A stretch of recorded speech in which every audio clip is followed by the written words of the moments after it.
Dia mendengar suara anak kecil itu pelan, berat, dan serak. Dia berbisik, "Si Anu ya lukan aingnya." Halo Sobat Pujaan, Assalamualaikum. Selamat datang di channel Keluarga Pujaan. Hari ini kita bawain satu kisah teman kita lagi nih, orang sangat dekat. Ini bukan cerita sensasi, bukan juga untuk menakut-nakuti. Kami hanya menyampaikan pengalaman apa adanya dengan niat agar kita semua bisa belajar dari cerita ini ya. Inilah kisah Jelangkung.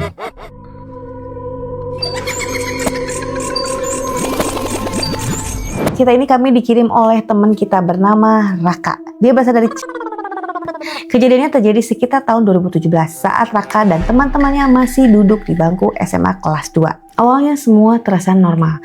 Gak ada rumah angker, gak ada pohon besar yang terkenal seram, gak ada cerita mistis yang mereka alami sebelumnya.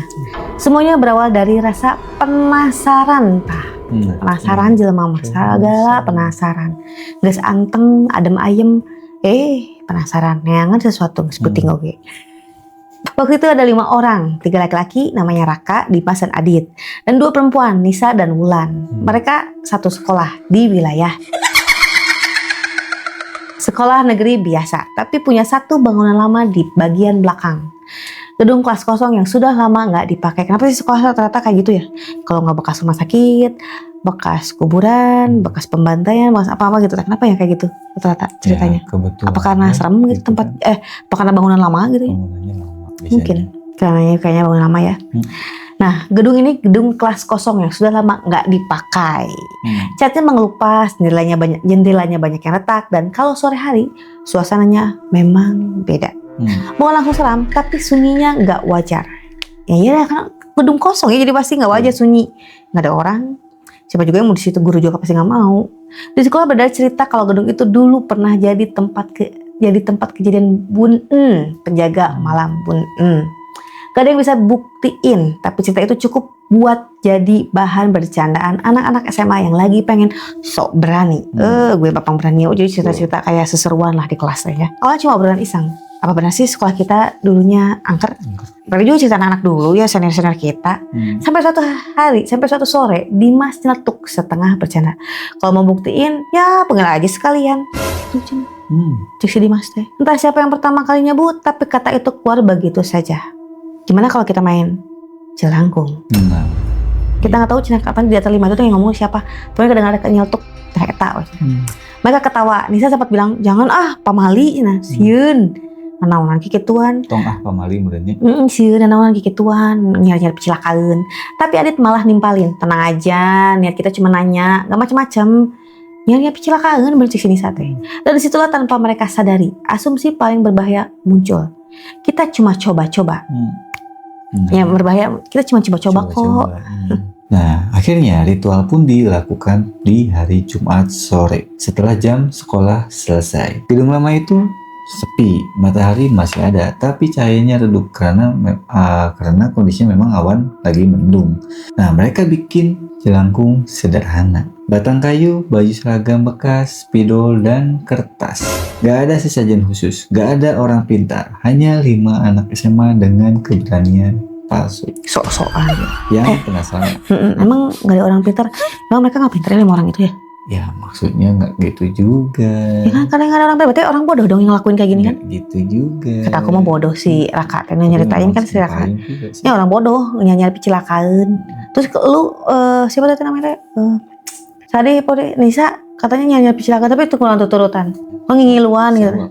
Nah, berarti penasaran kan? Dasar orang orang bodoh. Ya lanjut tadi. Awalnya gak terjadi apa-apa. Mereka tertawa, saling ejek. Tuh kan gak ada apa-apa, kata Dimas. Tapi serem, kata Wulan. Itu dia. Sampai tiba-tiba langsung merinding. Sampai tiba-tiba tangan kayu itu bergerak pelan. Bukan hentakan, bukan dramatis, tapi gerakan yang halus. Seperti ada yang baru belajar menggerakkan jari. Wulan langsung nangis. Nisa gemetar. Dimas pucat, tapi masih sok santai. Sok laki-laki. Mereka tanya nama. Jawabannya coretan, gak jelas. Mereka tanya asal, kertasnya sobek sendiri. Dan saat Adit berkata, kalau emang ada, ikut aja sama kita keluar. Nah katanya gitu, nantang. Tantangin ya. Angin dingin tiba-tiba menyapu ruangan. Kok aku yang gini? Padahal semua jendela tertutup. Mereka kabur, nggak nutup ritual, nggak pamit, nggak minta izin, dan disitulah masalah sebenarnya dimulai. Malam pertama setelah ritual itu, Raka mulai merasakan sesuatu yang aneh. Dia bermimpi berdiri sendirian di lorong sekolahnya. Lorong itu gelap, semua lampu mati. Hanya cahaya redup dari ujung lorong sekolah, ujung koridor ya sekolah, yang entah berasal dari mana. Itu tuh, di ujung tuh nyala lampu, tapi nggak tahu dari mana gitu. Awalnya lorongnya itu terlihat normal, kayak lorong sekolah biasa tuh kan, yang sempit, panjang, seperti lorong sekolah biasa kan umumnya gitu kan. Sempit, panjang, banyak kelas lah, biasa ada beberapa kelas, itu jendela biasanya gitu kan. Lalu terdengar suara langkah kaki di belakangnya pelan, jadi serem. Iya itu makanya. Langkah kaki di belakangnya pelan dan teratur, tep, tep, tep, seperti sepatu sekolah yang diseret pelan di lantai keramik. Seret. Nah, Raka ingin menoleh, tapi tubuhnya terasa berat. Saat akhirnya dia memaksa menoleh, lorong itu berubah. Lorong yang tadinya panjang biasa, kini terasa tak berujung. Dindingnya menjauh, pintunya semakin banyak, pintu yang di pinggir-pinggir itu semakin banyak. Dan di setiap pintu tertulis angka kelas yang tidak pernah ada di sekolah itu. Biasanya kan kelas 23, 2C, 2B, atau 24, 25 gitu ya. Emang gak ada kelas yang angka itu yang aneh gitu tak? Yang tidak pernah ada di sekolah itu gitu.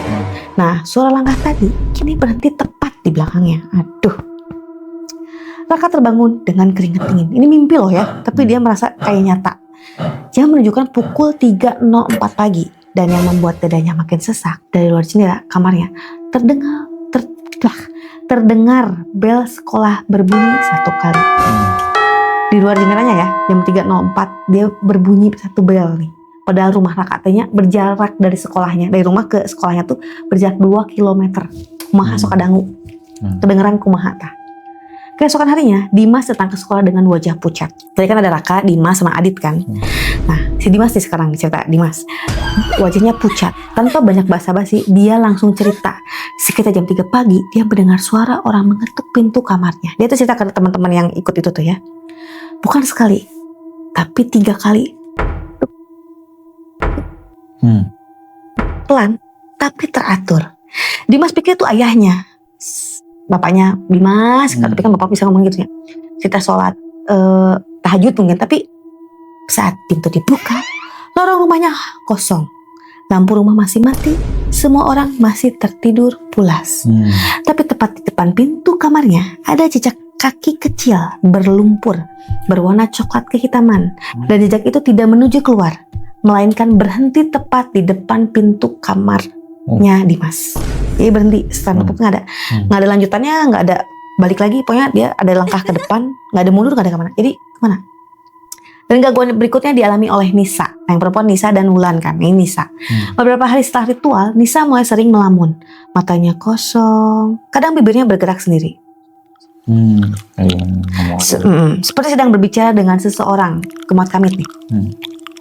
Suatu malam di depan orang tuanya, Nisa tiba-tiba duduk tegak.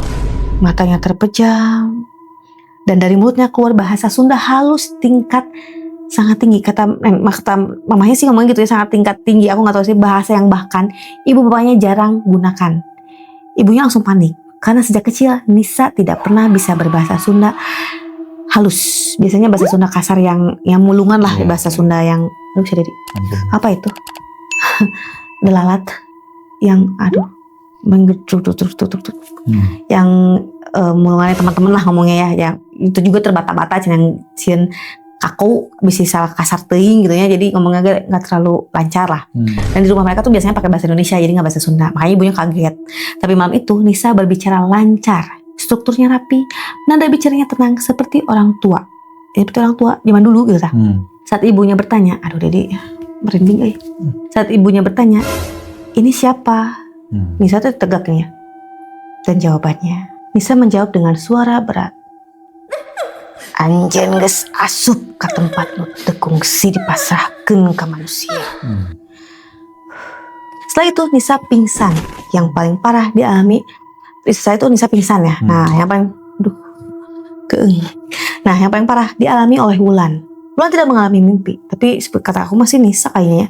Dia melihat langsung, suatu malam saat lampu kamarnya masih menyala, Wulan melihat seorang anak kecil berdiri di sudut kamar.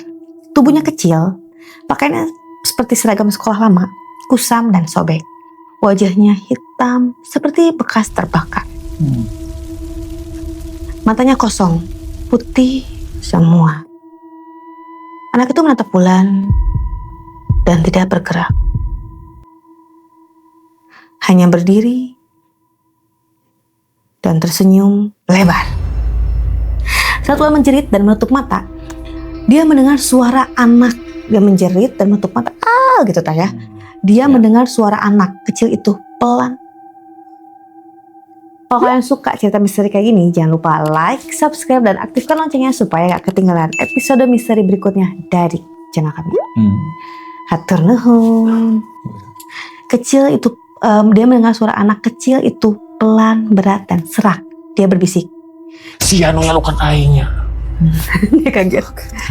Sia nu nyalukan aingnya. Berbeda dengan yang lain, Adit justru terlihat paling normal. Di sekolah dia masih bercanda, masih ketawa, masih sok berani.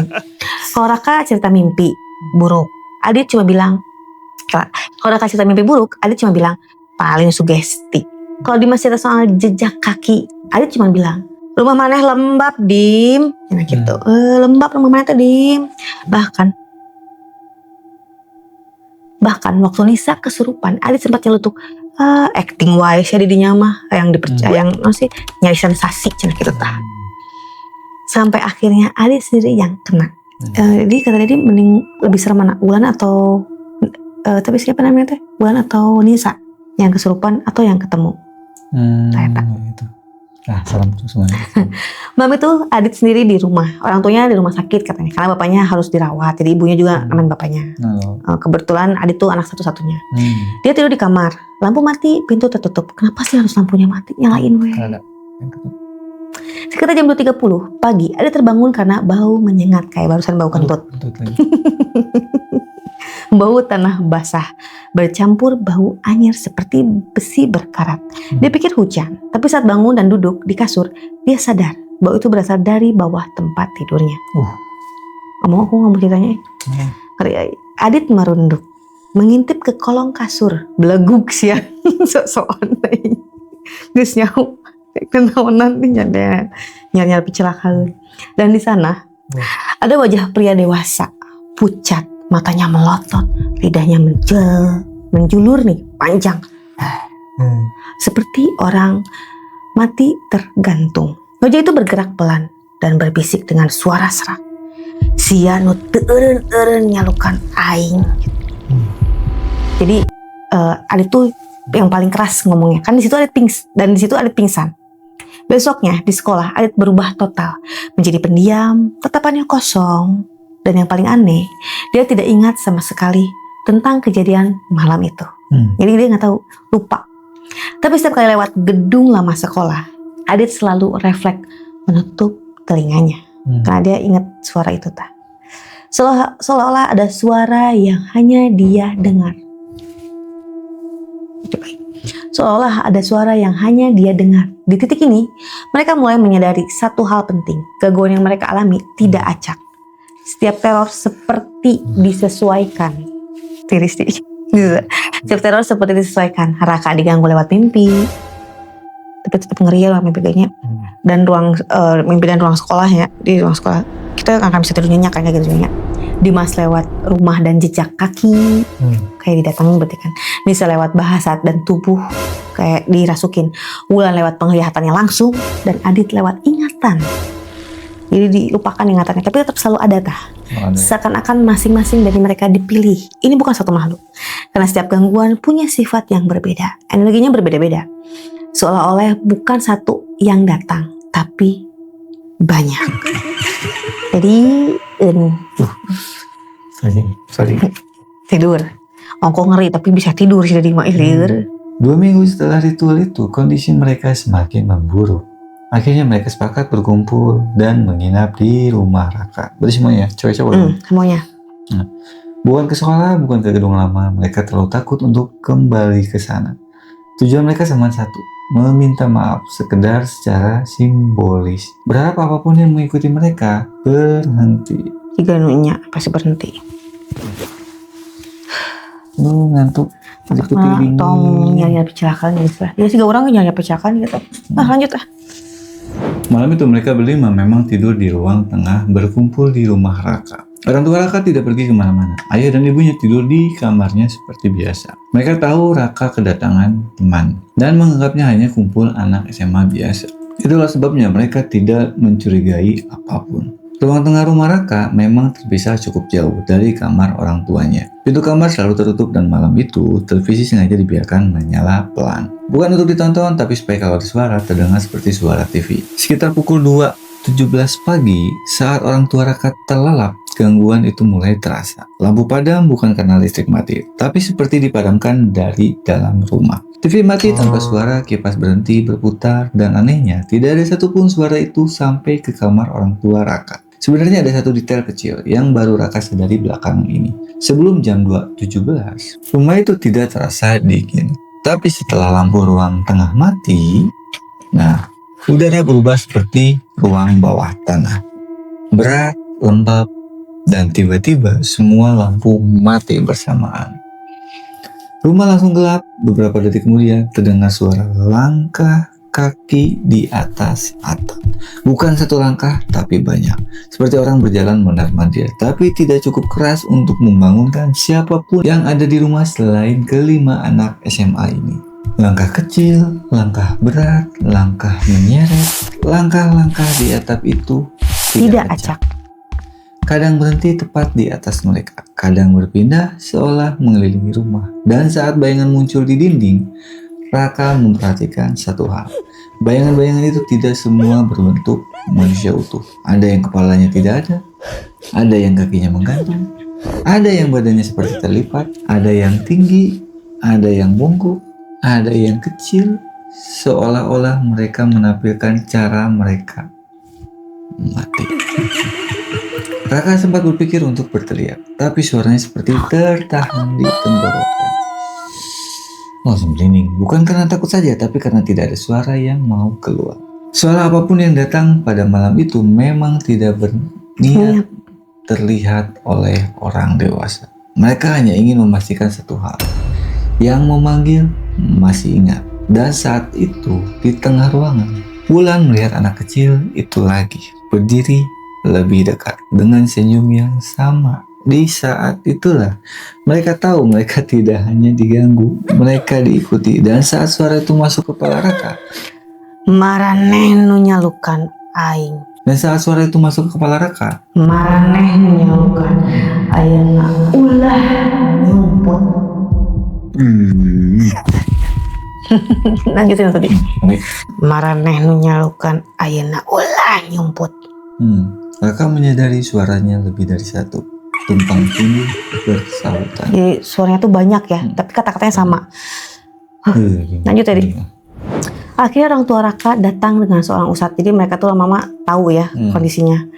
Doa dibacakan, air disiram, beberapa gangguan memang perlahan mereda, tapi tidak pernah benar-benar hilang. Dimas akhirnya pindah sekolah. Katanya setiap kali melewat gerbang lama, dadanya sesak tanpa alasan. Wulan mengalami trauma berat. Dia tidak pernah lagi tidur dengan lampu mati dan sampai sekarang tidak berani sendirian di kamar. Nisa harus menjalani terapi rutin, bukan hanya karena kesurupan, tapi karena ada bagian ingatan yang terus muncul dalam potongan-potongan bahasa yang bahkan bukan miliknya. Dan Raka sampai hari ini masih menghindari gedung lama itu, bukan karena takut melihat sesuatu, tapi karena setiap kali mendekat dia merasa seperti sedang diperhatikan dari dalam tanah. Dan lalu Adit, gimana kisah Adit? Si kalem dan si sok paling berani. Adit tidak pernah pindah sekolah, tidak trauma, tidak cerita apa-apa. Justru itu yang paling mengganggu. Sejak malam itu, di rumah Raka, Adit menjadi orang yang berbeda. Dia sering diam lama, natap kosong ke satu titik, seolah sedang mendengarkan sesuatu. Yang beberapa guru bilang Adit sering melamun di kelas dan kadang menulis sesuatu di buku tulisnya.